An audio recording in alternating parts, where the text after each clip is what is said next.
Selamat datang di channel Novel Official. Sebelum kalian mendengarkan novel Pesona Pujaan Hati, jangan lupa like, share, and subscribe. Kalau tidak kusentil jantung kalian. Hehehehe. Tanpa lama-lama lagi langsung saja kita masuk di alur cerita novelnya. Bab 5971-5980. Teman baik Bruce Weinstein, Mark, juga sudah siap saat ini. Mengemudikan kursi roda sendirian dan menunggu di pintu. Melihat mobil Bruce Weinstein mendekat, dia buru-buru mendorong kursi rodanya dan berlari untuk membuka pintu. Saat ini, Bruce Weinstein sedang dikurung di kursi penumpang, menimbulkan rasa sakit dan muntah-muntah. Mark tidak menyangka masalahnya akan begitu serius, jadi dia segera mengeluarkannya dari kursi penumpang. Dia melihat sosok Bruce Weinstein melalui jubah mandinya dan tertegun sejenak. Dia bertanya, "Bruce, apakah kamu yakin ini bukan lelucon?" Bruce Weinstein putus asa dan berteriak, "Mark, hari ini bukan hari April Mop, dan aku sedang tidak mood untuk mengerjaimu dengan adik laki-lakiku. Demi Tuhan, bisakah kamu membawaku ke rumah sakit dan mencari ruang perawatan untuk merawatku?" Mark kembali sadar. Dia dengan cepat berkata, "Bruce, aku tidak bermaksud begitu. Aku hanya berpikir, menurutku ini terlalu menakutkan."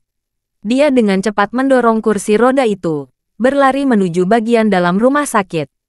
3 menit kemudian, ketika Mark benar-benar melihat area luka Bruce Weinstein, dia merasa seperti baru saja melihat hantu dan tersedak. Ini tidak mungkin diselamatkan.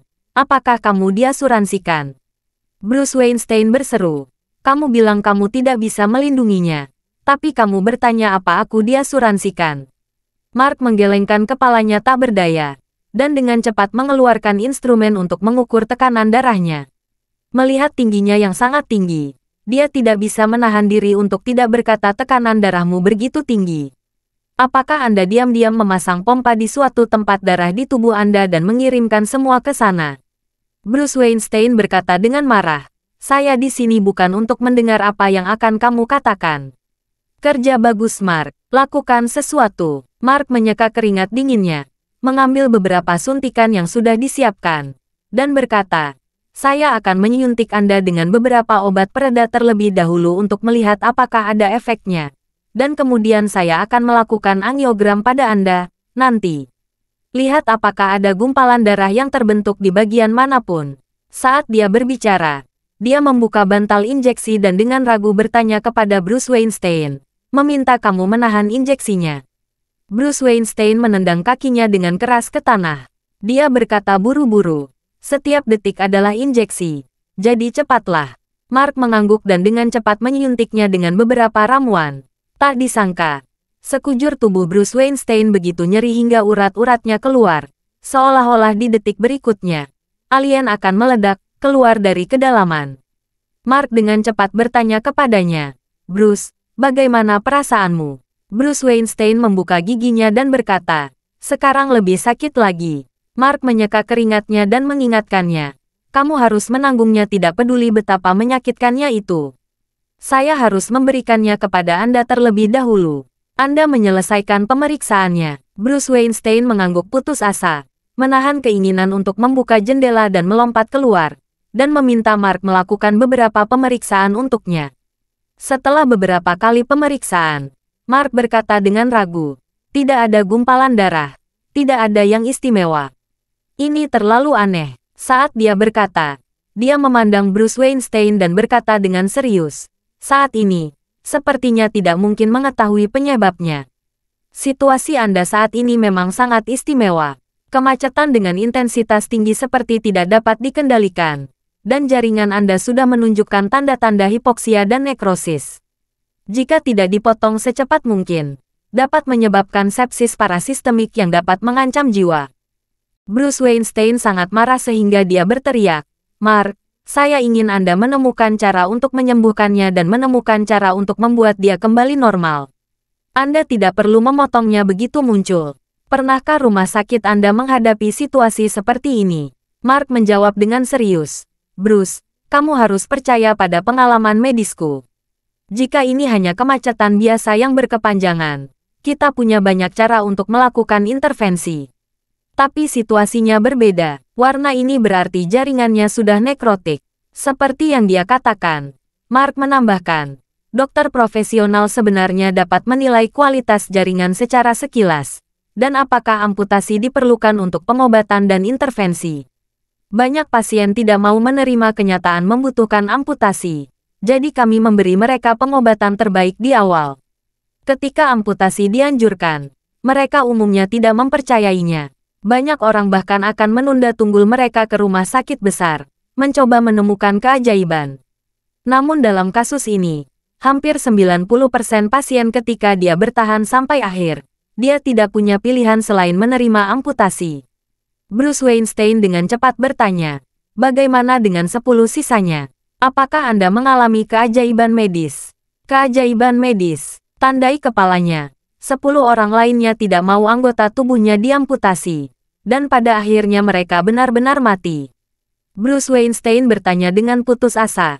Saya tidak menginginkannya. Saya tidak dapat menerimanya. Bahkan jika Anda memotong salah satu kaki saya, Anda sebaiknya memotongnya untuk saya. Mark berkata tanpa daya. Sejauh dalam situasi saat ini, saya benar-benar tidak punya solusi lain yang baik. Bagaimana kalau saya menghubungi pakar terkait? Saat dia berkata, Mark mengingatkan Anda. Tetapi saya ingin menjelaskannya terlebih dahulu kepada Anda. Saat ini, sebagian besar ahli sudah pulang kerja. Bahkan jika saya dapat menemukan seseorang yang bersedia membantu Anda dalam pengobatan, dia tidak akan datang dengan cepat. Jadi maukah Anda mengizinkan saya merekam videonya? Biarkan mereka berkonsultasi dengan Anda melalui video. Bruce Weinstein menutupi wajahnya dan berseru, cepat tembak. Semakin hati-hati Anda mengambil foto, semakin baik. Mark segera mengeluarkan ponselnya, mengambil video dan mengirimkannya ke para ahli yang ia kenal di bidang terkait. Tak lama kemudian, ia menerima balasan dari para ahli tersebut satu demi satu. Tanpa kecuali, setiap ahli menjawab dengan dua bagian yang sama. Sebagian isi jawaban adalah keheranan mereka terhadap konten video tersebut, karena tidak ada satupun dari mereka yang pernah melihat penyakit semacam ini dalam hidup mereka. Kedua, dari isinya hampir semua orang merasa bahwa tidak ada pilihan lain selain operasi pengangkatan. Mark bahkan membiarkan Bruce Weinstein melihat jawabannya, yang membuat Bruce Weinstein semakin putus asa. Dia tidak pernah bermimpi bahwa dia baru saja keluar untuk membahas Miss World sebentar, tetapi dia belum puas dengan rasa Miss World. Dia akan segera keluar untuk menjadi seorang Kasim. Bruce Weinstein begitu hancur sehingga dia lebih memilih mati daripada memilih amputasi. Mark tidak punya pilihan selain mengatakan kepadanya, secara umum, nekrosis jaringan tidak segera terjadi. Biasanya, nekrosis jaringan tidak segera terjadi. Anda masih punya waktu sekitar 24 jam untuk menyalakannya. Ketika jaringan mulai membusuk, Anda harus membuat keputusan. Tapi saya dapat memberitahu Anda secara bertanggung jawab bahwa sebenarnya tidak ada harapan. Saat dia berbicara, dia menghela nafas dengan tulus. Dulu aku berpikir bahwa pria harus tangguh. Tetapi hari ini tampaknya menjadi tangguh bukanlah hal yang baik.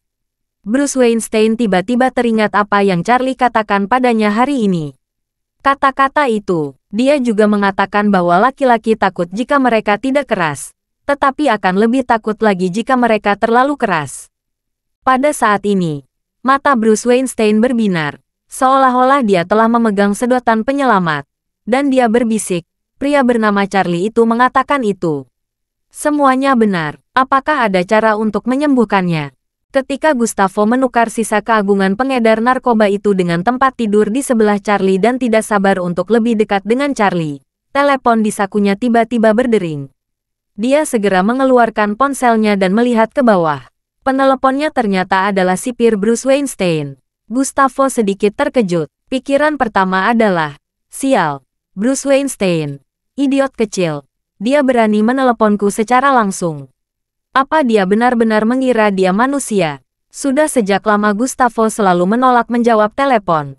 Dia menyukai perasaan semakin jarang menjawab telepon. Dia selalu merasa ketika orang lain meneleponnya, dia akan mendapat pengalaman yang tidak menyenangkan.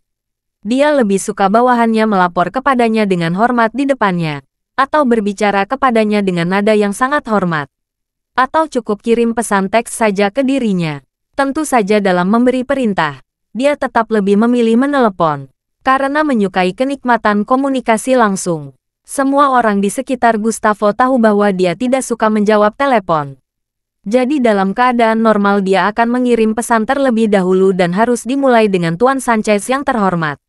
Seperti Bruce Weinstein, dia melakukan panggilan telepon langsung. Dia belum pernah menghadapi situasi ini selama beberapa tahun. Jika Gustavo menerima teleponnya sebelum hari ini, dia akan segera menutup telepon.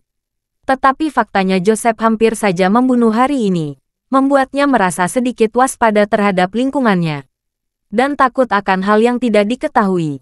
Jadi setelah periklanan, dia tetap menekan tombol jawab. Namun, nada bicara Gustavo jelas tidak senang dan dia bertanya, "Bruce, seharusnya aku menyampaikan untuk tidak meneleponku pada hari-hari biasa. Kenapa kamu tidak bisa mengirimiku pesan dulu?" Bruce Weinstein berkata dengan sedih. "Tuan Sanchez, apakah Tuan Wade bersama Anda? Saya memiliki sesuatu yang mendesak dan perlu meminta bantuannya." "Tuan Wade," Gustavo bertanya kepadanya, "apa keperluanmu dengan Tuan Wade?" Charlie, yang berada di tempat tidur di sebelahnya, mendengar ini. Dia turun dari tempat tidur dan berkata kepada Gustavo, "Ayo, berikan teleponnya padaku." Gustavo dengan hormat menyerahkan telepon kepada Charlie. Charlie mengangkat telepon dan bertanya sambil tersenyum, "Tuan Sipir, apakah Anda setuju dengan saya?" Bruce Weinstein bertanya dengan cemas, "Tuan Wade, apa yang Anda katakan hari ini? Hal yang paling menakutkan tentang seorang pria yang terlalu tangguh. Pernahkah Anda mengalaminya sebelumnya?" Charlie tahu dia pasti kesakitan sekarang. Tapi dia berkata dengan tenang, "Tentu saja aku sudah mengintip. Tapi bukankah kamu tidak percaya? Mengapa kamu membujuknya?" "Saya percaya. Saya percaya." Bruce Weinstein berkata dengan tergesa-gesa, "Tuan Wade, hari ini, saya sebenarnya sedikit terlalu percaya diri tadi siang. Saya pikir apa yang Anda katakan kepada saya semuanya. Menunggu sampai semuanya benar-benar terjadi pada tubuhku, aku menyadari betapa bodohnya aku." Saat dia berbicara, dia memohon dengan berlinang air mata, "Tuan Wade, selamatkan saya apapun yang terjadi. Jika Anda tidak menyelamatkan saya akan benar-benar tamat." Charlie berpura-pura terkejut dan bertanya, "Apa yang sebenarnya terjadi? Tolong beritahu saya pelan-pelan." Bruce Weinstein terisak dan berkata, "Sejujurnya, Tuan Wade, Tuan Sanchez menghadiahi saya 2 wanita cantik malam ini. Saya tidak tahu apakah saya terlalu bersemangat atau ada yang tidak beres dengan tubuh saya. Area itu tiba-tiba membengkak. Aku tidak tahan lagi. Rasanya seperti aku menelan 10.000 pil Viagra. Masalahnya kini semakin buruk. Dokter di rumah sakit Manhattan mengatakan jaringan tersebut menjadi nekrotik. Dan satu-satunya pilihan adalah mengamputasinya. Aku ingin tahu apakah kamu bisa menyelamatkanku." Charlie tersenyum. Sepertinya segala sesuatunya berkembang sesuai arah yang saya rencanakan. Lalu dia berkata, "Yah, itu bisa menyelamatkan. Tapi itu membutuhkan akupuntur. Sekarang saya di penjara. Ada lebih banyak kekuatan yang lebih dari cukup. Tetapi tidak cukup." Bruce Weinstein dengan cepat berkata, "Tidak masalah. Selama kamu bisa menyelamatkanku, aku akan kembali ke penjara sekarang. Aku bisa menerima perawatanmu di penjara." Charlie bersenandung dan berkata, "Hanya saja perawatan seperti ini sangat merepotkan. Akan memakan waktu lebih lama, dan mengharuskanmu telanjang. Lebih penting lagi, pasti akan ada sejumlah rasa sakit selama perawatan. Kamu pasti tidak akan bisa mengendalikan tubuhmu. Apakah kamu tidak takut orang lain di penjara akan tahu jika kamu berteriak?" Bruce Weinstein dengan cepat berkata, "Sederhana saja. Saya akan meminta bawahan saya yang paling terpercaya untuk mengeluarkan Anda dari sel. Dia akan diam-diam membawa kamu ke kantor saya. Saya akan menunggu di kantor. Kedap suara dan penerimaan di sana sangat bagus. Itu pasti bisa dirahasiakan." Karena terlalu malu untuk membicarakan masalah sendiri, tanpa sadar Bruce Weinstein ingin merahasiakan ini sebisa mungkin. Dia bisa saja meminta orang untuk mengosongkan kamar di bagian lain penjara dan membiarkan Charlie pergi ke sana untuk merawatnya. Tapi setelah diiklankan, tidak ada tempat yang benar-benar aman. Bagaimanapun, ini adalah penjara, dan banyak tempat yang memiliki titik buta dan pengawasan 24 jam. berpatroli berjam-jam. Jika seseorang mengetahui masalah dan menyebarkannya sebagai gosip, masa depannya Anda akan hancur. Di seluruh penjara, tempat teraman yang dia rasakan adalah kantornya.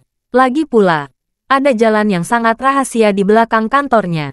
Untuk menjamin keamanan jalan rahasia ini, keluarga Rothschild menyembunyikan jalan rahasia ini dengan sempurna di balik rak buku. Kantornya sendiri telah diperbaiki dengan tingkat privasi yang tinggi. Di kantornya, bahkan dengan peralatan pendeteksi paling profesional, tidak akan dapat menemukan jalan rahasia yang tersembunyi di kegelapan. Dan bahkan lebih kecil kemungkinannya bagi mata manusia untuk melihat petunjuk apapun.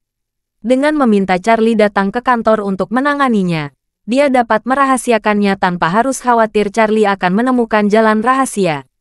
Itu yang terbaik dari kedua dunia. Melihat bahwa dia telah mencapai tujuannya, Charlie berkata dengan gembira, "Kalau begitu, saya tidak punya masalah lain. Setelah Tuan Sipir kembali, saya dapat membantu Anda mengobatinya." Bruce Weinstein berkata dengan penuh semangat, "Baiklah, Tuan Wade, Anda selamatkan saya kali ini. Saya akan berusaha sebaik mungkin untuk membalas kebaikan Anda." Saat dia mengatakan itu, dia tidak sabar untuk mengatakan, "Tuan Wade, saya akan kembali ke penjara sekarang." Sampai ketemu lagi, Charlie bersenandung.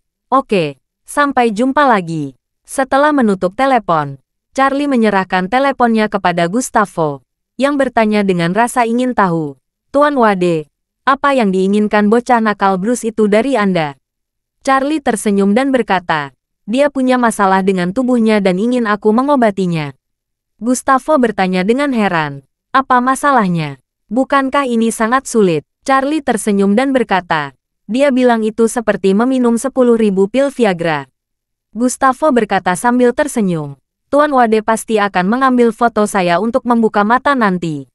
Charlie bertanya dengan rasa ingin tahu, "Jadi, kamu pandai dalam hal ini?"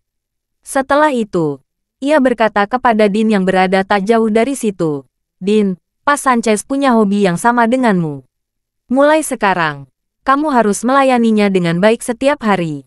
Kalau kamu berani mengendur sedikit pun, aku akan menghancurkanmu dan mengubahmu menjadi nol seumur hidupmu."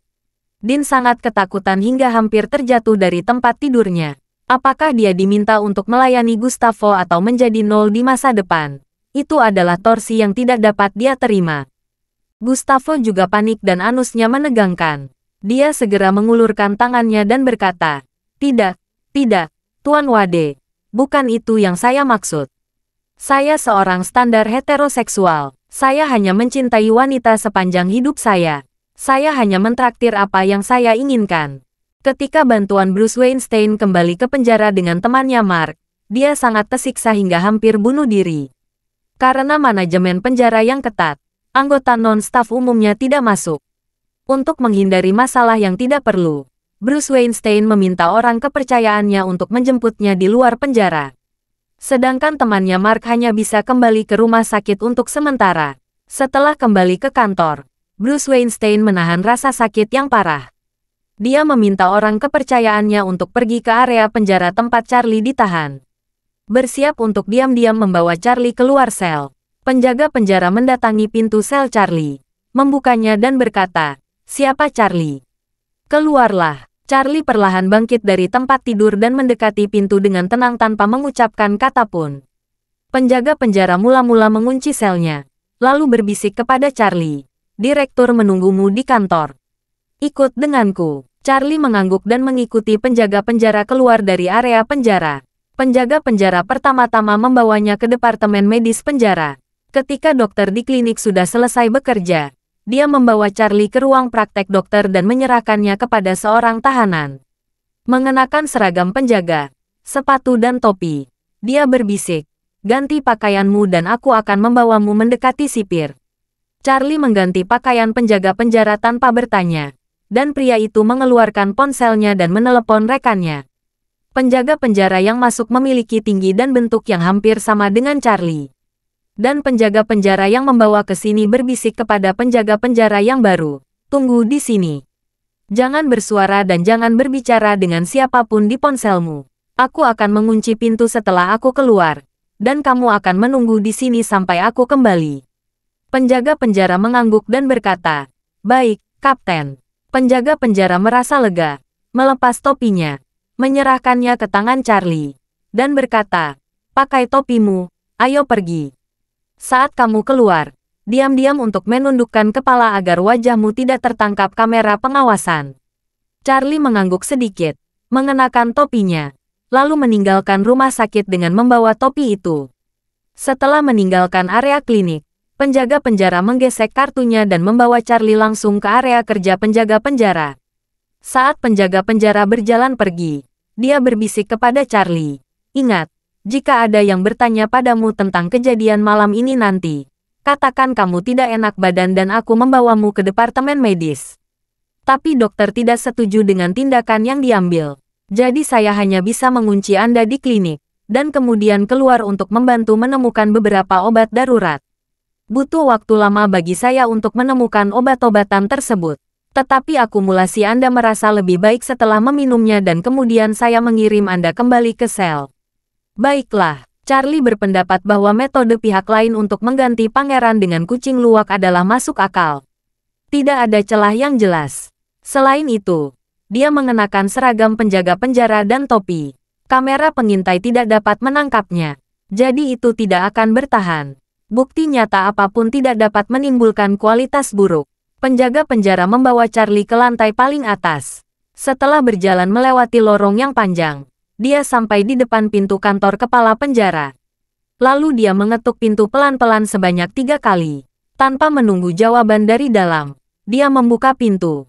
Tepat menghadap sofa, Bruce Weinstein yang putus asa berkata, "Sipir, ada orang di sini." Seolah melihat penyelamat, Bruce Weinstein dengan cepat berkata kepada Charlie, "Tuan Wade, silakan masuk."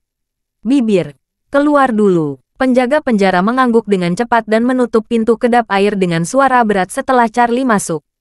Bruce Weinstein tidak tahan lagi dan mengerang keras. Tuan Wade, Anda harus menyelamatkan saya. Jika Anda tidak menyelamatkan saya akan menjadi orang yang tidak berguna." Charlie memandangnya dan tersenyum kecil.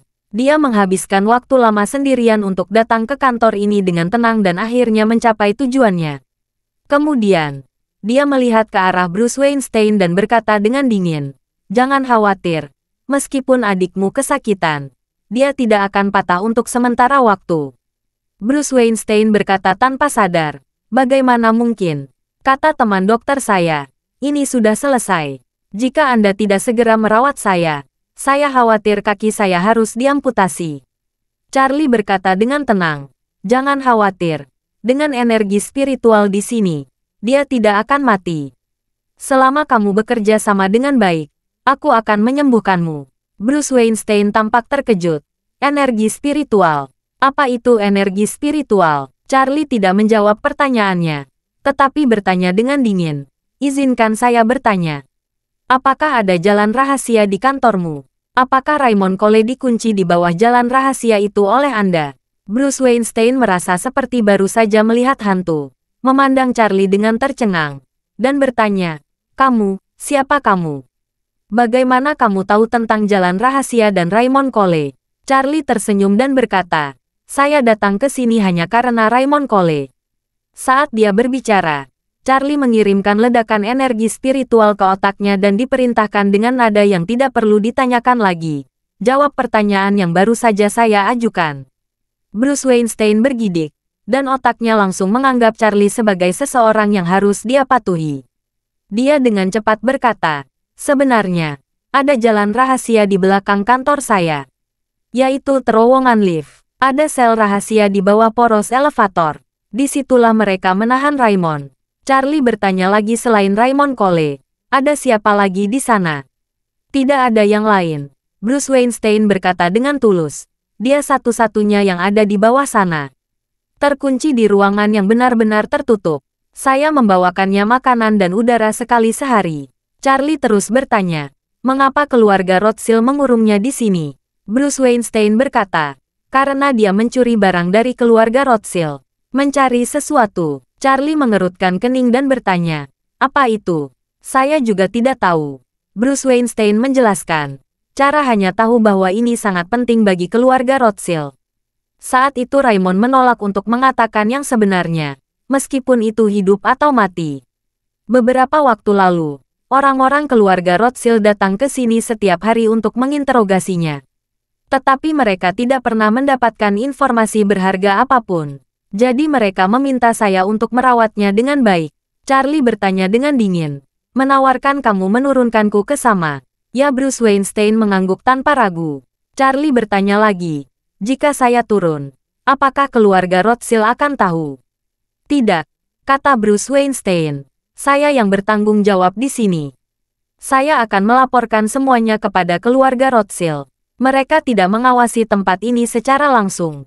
Charlie merasa lega dan diperintahkan. Turunkan aku sekarang. Bruce Weinstein dengan hormat mengiyakan.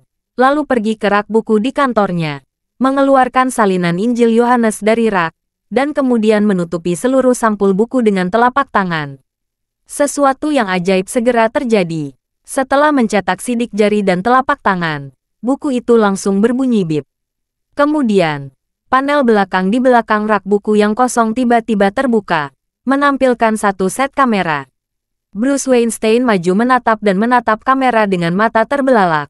Segera setelah itu, salah satu rak perlahan terbuka, menampilkan pintu besi lift. Setelah pintu yang menyamar sebagai rak buku terbuka lebih dari 45 derajat, pintu besi lift juga terbuka secara otomatis, menampilkan sebuah lift kecil dan kecil. Saat ini, Bruce Weinstein dengan hormat berkata kepada Charlie, "Tuan, silakan masuk." Charlie masuk ke lift sempit itu, diikuti oleh Bruce Weinstein. Panel kendali di elevator ini sangat sederhana. Hanya dengan satu tombol hijau Bruce Weinstein menekan tombol tersebut. Dia berkata kepada Charlie, "Saat berada di bawah, tekan tombol ini untuk naik. Saat berada di atas, tekan tombol ini, dan angkat akan turun. Setelah kamu menekannya, kamu tidak bisa berhenti di tengah-tengah." Charlie mengangguk. Saat ini, lift mulai bergerak ke bawah.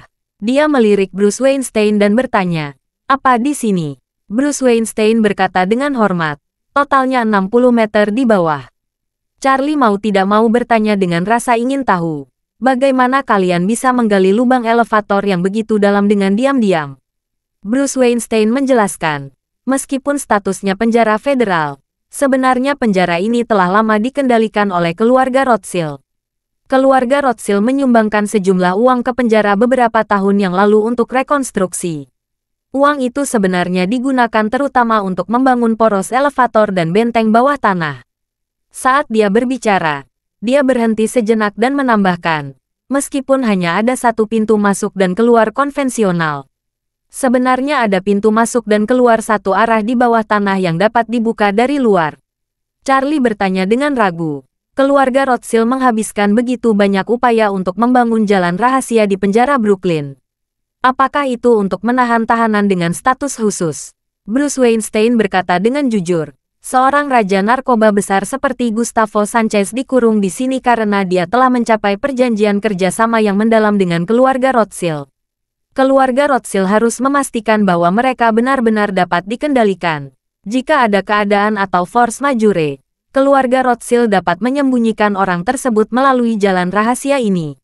Atau secara langsung dan diam-diam memindahkannya ke tempat lain. Dan kemudian menyatakan bahwa tahanan tersebut telah melarikan diri dari penjara, atau pengadilan AS telah menjatuhkan hukuman kepada pihak lain yang dipenjara seumur hidup. Tetapi jika keluarga Rothschild bernegosiasi dengan pihak lain dan ingin melepaskan pihak lain, hal itu akan dicapai melalui jalan rahasia ini. Hal semacam ini telah dilakukan beberapa kali, dan tingkat keberhasilannya 100%. Charlie mengangguk dan bertanya, dengan kata lain, raja narkoba seperti Gustavo, yang telah melakukan segala macam hal buruk, bisa dikirim diam-diam mengirim kembali ke Meksiko selama itu bermanfaat bagi keluarga Rothschild. Ya, Bruce Weinstein mengangguk dan berkata, mereka hanya peduli pada keuntungan dan tidak peduli pada keadilan. Charlie tersenyum menghina dan berkata dengan ringan, memang benar mereka kaya dan tidak baik. Para kapitalis ini mengejar keuntungan lebih dari apapun. Saat ini, angkat perlahan berhenti di bagian bawah. Setelah pintu lift terbuka, yang terlihat adalah terowongan melengkung dengan lebar sekitar 2 meter dan tinggi 2 meter. Terdapat pintu besi di ujung terowongan, dan terdapat 2 ruangan di kedua sisi terowongan. Satu ruangan tidak berpintu dan diisi dengan sofa sederhana dan meja kecil. Sedangkan ruangan lainnya ditutup dengan pintu besi kokoh. Bruce Weinstein menunjuk ke ruangan yang ditutup oleh pintu besi dan berkata kepada Marvin, "Raymond dikurung di sana." Charlie berkata dengan dingin, "Buka pintunya." Bruce Weinstein buru-buru melangkah maju dan memasukkan kata sandi di pintu. Kemudian pintu besi itu memantul keluar dengan bunyi ding. Charlie melangkah maju dengan tergesa-gesa, mendorong Bruce Weinstein ke samping, dan dengan penuh semangat mendorong pintu besi itu hingga terbuka. Saat ini, pemandangan di dalam ruangan membuat Charlie ketakutan. Luas ruangan ini sekitar 20 meter persegi. Di luar terdapat ruangan sekitar 6 atau 7 meter persegi tanpa perabot atau barang apapun. Di dalamnya hanya terdapat toilet dan ruangan yang menampung sedikit aliran udara. Saat itu, di toilet, ada seorang laki-laki berjanggut dan rambut acak-acakan menutupi sebagian wajahnya. Sebuah kerah logam yang kuat dipasang di cermin. Ada rantai besi setebal ibu jari di belakang kerah itu. Panjang rantai besi itu hanya memastikan bahwa tidak peduli bagaimana dia bergerak, dia tidak akan mampu mencapai ruang terbuka 6 atau 7 meter persegi di luar, dan hanya bisa dibatasi pada satu sisi di dalam. Tidak ada tempat untuk duduk atau berbaring di seluruh ruangan. Tanahnya lembab dan dingin. Bahkan tidak ada alas jerami, apalagi kasur. Lingkungan yang keras memaksa pria tersebut untuk menutup toilet dan nyaris tidak bisa tidur. Pada saat ini, pria itu mendengar suara itu dan mengangkat kepalanya dengan lemah. Ketika dia bertemu dengan mata Charlie, seluruh tubuhnya terasa seperti disambar petir. Matanya melebar dan seluruh tubuhnya gemetar tak terkendali. Charlie melihat wajahnya yang tersiksa dan menyadari bahwa dia adalah Raymond, manajer yang bekerja di Vintage Deluxe. Pada saat ini, Charlie merasakan campur aduk di hatinya. Dia segera melangkah maju, memegang tangan Raymond, dan berbisik, "Tuan Cole, oh tidak, Paman Cole, kamu baik-baik saja. Aku akan membawamu keluar dari sini." Raymond langsung menangis, menatap Charlie, sambil berseru dan berkata, "Tuan, Anda tahu segalanya." Charlie mengangguk. "Saya melihat foto Anda dan ayah saya. Saya datang ke Amerika Serikat untuk mencari Anda, dan saya berlokasi jauh-jauh di sini." Raymond merasa malu dan berkata, "Tuan muda, bukan saja saya tidak memberitahu Anda identitas saya di Aurus Hill sebelumnya, tetapi saya juga mempengaruhi ayah mertua Anda dan melontarkan komentar kasar kepada Anda. Tolong jangan salahkan saya." Charlie buru-buru berkata, "Bagaimana bisa? Meskipun saya tidak tahu detail masalahnya, saya yakin Paman Cole pasti melakukannya demi kebaikan saya. Saya pasti manfaat dari pengaturan Anda untuk mendapatkan buku apokaliptik. Saya yang seharusnya berterima kasih." Raymond dengan cepat menenangkan dan berkata, "Tuan muda, saya hanya mengikuti pengaturan ayahmu sebelum kematiannya dan membawakan buku apokaliptik ke Aurus Hill untukmu. Semua ini adalah persiapan ayahmu untukmu. Saya juga berterima kasih kepada ayahmu atas dukungan dan perhatiannya. Aku bisa hidup sampai hari ini, jadi kamu tidak perlu bersyukur." Charlie bahkan lebih ngeri lagi. Meskipun dia juga meragukan apakah kemampuannya untuk mendapatkan buku apokaliptik ada persyaratannya dengan ayahnya, dia tidak pernah menemukan bukti langsung. Dan sekarang, kata-kata Raymond membenarkan spekulasi ini untuk dirinya sendiri. Pada saat ini, Charlie memiliki pertanyaan yang tak terhitung banyaknya sehingga dia tidak sabar untuk menanyakannya dengan jelas kepada Raymond. Namun, melihat situasi di mana mereka berdua berbaring, dan melihat baja di sekitarnya, Charlie segera melangkah maju dan meraihnya. Sambutannya ditarik dengan paksa, lalu dia membantu Raymond berdiri dan berkata, "Paman Cole, aku akan membawamu keluar dulu. Jangan khawatir, aku akan membuat keluarga Rothschild membenci kebencian ini dengan darah di masa depan." Raymond berkata dengan tergesa-gesa, "Master, analisis terakhir. Masalah ini adalah kesalahan saya. Saya pantas menerima apa yang dilakukan keluarga Rothschild terhadap saya. Saya tidak bisa pergi dari sini. Jika saya pergi, keluarga Rothschild tidak akan membiarkan saya pergi. Aku tidak bisa menyakiti keluargaku." Charlie terkejut dan bertanya dengan cepat, "Paman Cole, apa balas dendam antara kamu dan keluarga Rothschild? Saya mendengar dari luar bahwa kamu mencuri barang-barang mereka. Raymond tersenyum pahit dan berkata, saya mencuri barang-barang mereka. Tapi sebenarnya, mereka juga mencuri barang-barang itu. Saat dia mengatakan itu, dia melihat ke arah Charlie dan berkata dengan serius, Tuan Muda, Anda pasti memiliki banyak pertanyaan yang telah lama membuat Anda bingung dan belum terjawab. Karena Anda telah menemukan tempat ini hari ini, saya akan menjawab satu persatu Anda. Setelah menjawab pertanyaan ini, ada satu hal lagi yang ingin menanyakanmu. Setelah mendengarkan apa yang disampaikan Raymond, Charlie berkata tanpa ragu-ragu, Paman Cole, ayo keluar dan bicara perlahan. Tidak, Raymond menegaskan dan berkata dengan tegas, Tuan, mari kita bicara di sini. Saat dia mengatakan itu, dia menunjuk ke arah Bruce Weinstein yang tampak kusam di belakang Charlie, dan berkata, dia satu-satunya orang yang datang ke sini. Karena dia telah dikendalikan olehmu, pasti akan aman di sini dalam waktu singkat. Jika demikian, saya masih perlu menjelaskannya dengan jelas kepada Anda sesegera mungkin. Charlie ragu-ragu sejenak dan mengangguk lembut. Oke, aku akan menyembuhkan tubuhmu dulu, lalu kamu bisa memberitahuku perlahan. Setelah mengatakan itu, dia meletakkan di pembuluh darah Raymond, dan sedikit energi spiritual memasuki tubuhnya. Memulihkan kondisi fisiknya sepenuhnya dalam sekejap dan meningkatkannya secara signifikan. Raymond merasakan perubahan yang mengguncang bumi dalam dirinya dan berkata dengan terkejut, sepertinya Anda telah menguasai buku apokaliptik, Tuan Muda. Roh ayah Anda di surga akan sangat senang mengetahui berita ini. Karena kesehatan Raymond meningkat pesat, Charlie meminta Bruce Weinstein untuk berjaga di luar ruangan sementara dia dan Raymond hanya duduk di lantai. Raymond pertama kali berkata, Tuan Muda, apa yang ingin Anda ketahui? Tanyakan saja, dan saya akan menjawab semua yang saya tahu. Charlie berkata, Paman Cole, mari kita mulai dengan situasimu. Apa balas dendam antara kamu dan keluarga Rothschild? Raymond menghela napas dan berkata, keluarga Cole kami sebagian besar terlibat dalam bisnis barang antik di barat selama beberapa tahun terakhir. Dan kami fokus pada barang antik oriental. Kami agak terkenal di bidang khusus barang antik oriental. Ini adalah premis dari keseluruhan benda. Jadi beberapa bulan yang lalu, orang-orang dari keluarga Rothschild datang kepada saya secara pribadi dan menawari saya harga yang sangat tinggi. Mereka ingin saya membantu mereka memulihkan barang antik oriental, yang hanya ada dalam catatan tidak resmi tetapi tidak pernah benar-benar keluar. Bangunan harta karun 4 arah dinasti Tang di Tiongkok.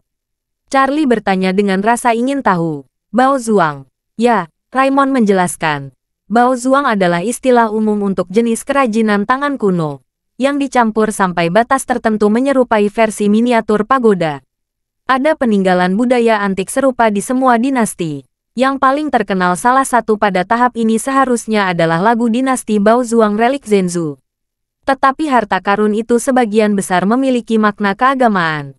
Meskipun bentuknya mirip dengan harta karun keluarga Rothschild pada dinasti Tang, namun sangat berbeda. Saat berbicara, Raymond menambahkan, pada tahun awal, saya mengumpulkan banyak barang antik Tiongkok yang tersebar di luar negeri, termasuk beberapa dokumen dan bahan dari berbagai dinasti. Ada catatan di buku-buku kuno. Saat itu, Kaisar Taizong Li Ximin dari dinasti Tang percaya pada agama Buddha dan kitab perubahan. Dia tidak hanya mengajarkan Xuanzang pergi ke India untuk mempelajari kitab suci Buddha, dan juga memanggil guru Zui dari seluruh negeri untuk menyimpulkan takdir nasional di kota Chang'an. Untuk menjamin stabilitas dinasti Tang, ia memerintahkan pengrajin terbaik di kota Chang'an pada waktu itu untuk membangun menara harta karun berbentuk persegi dan meletakkan harta karun ini.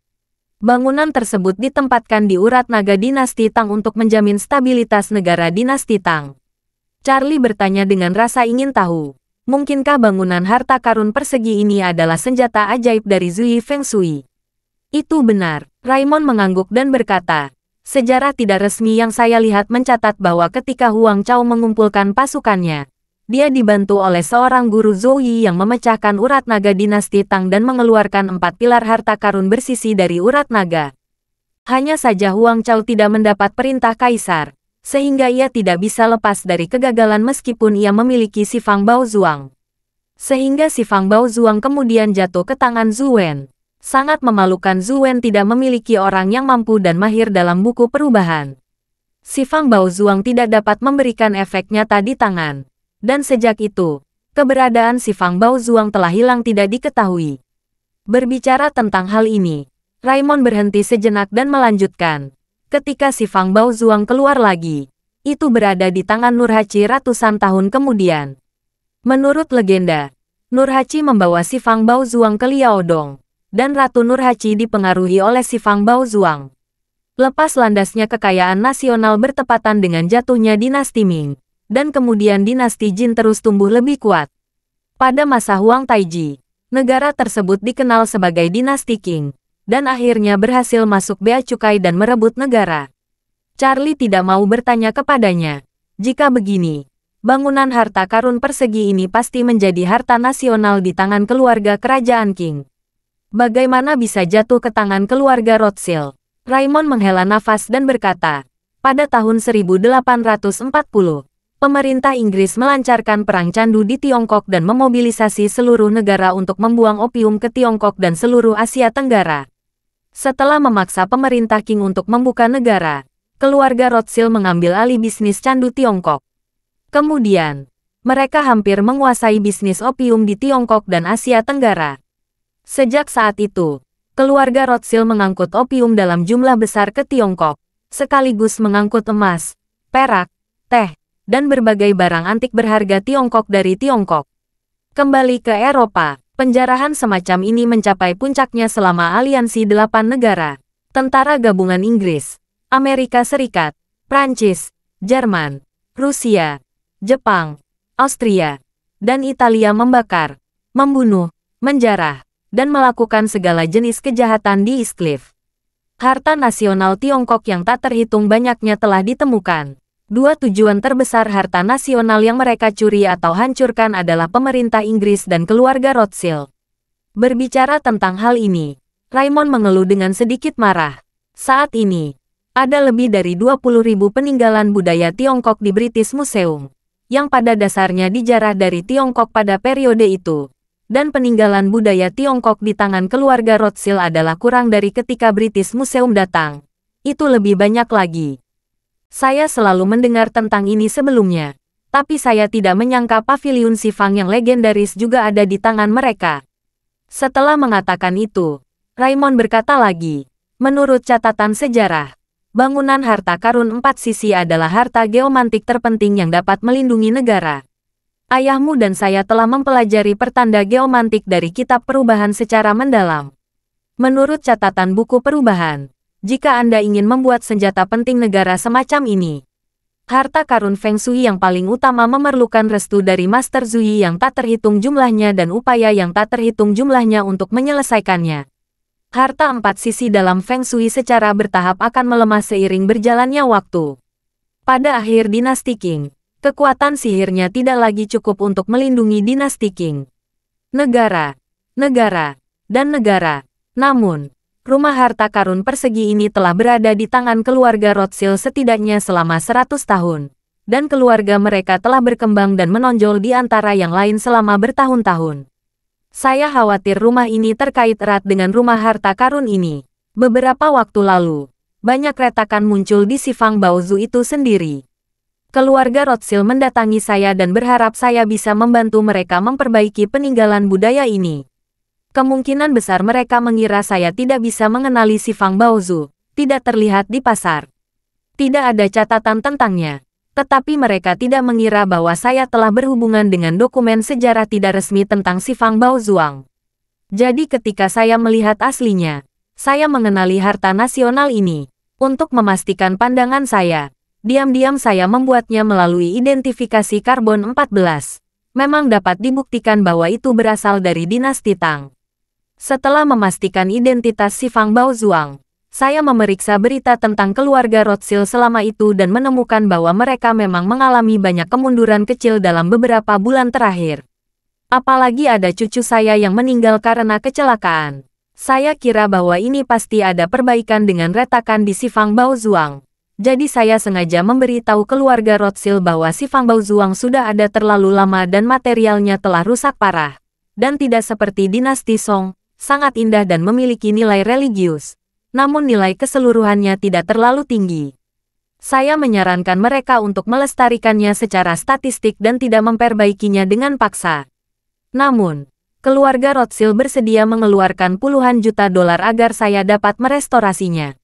Saya berpura-pura kekurangan uang dan setuju, dan memberitahu mereka bahwa restorasi akan memakan waktu lama, setidaknya beberapa bulan. Keluarga Rothschild menyerahkan bangunan harta karun persegi ini kepada saya. Tetapi orang-orang datang setiap hari untuk memeriksa pemulihan kemajuan. Dan saya juga menemukan bahwa mereka diam-diam bertemu dengan saya selama waktu itu. Dalam proses pemugaran si Fang Baozu, saya semakin merasa bahwa benda ini tidak boleh diserahkan kepada keluarga Rothschild. Karena merupakan peninggalan budaya Tionghoa. Dan hampir semua masyarakat Tionghoa tidak mengenal si Fang Baozu.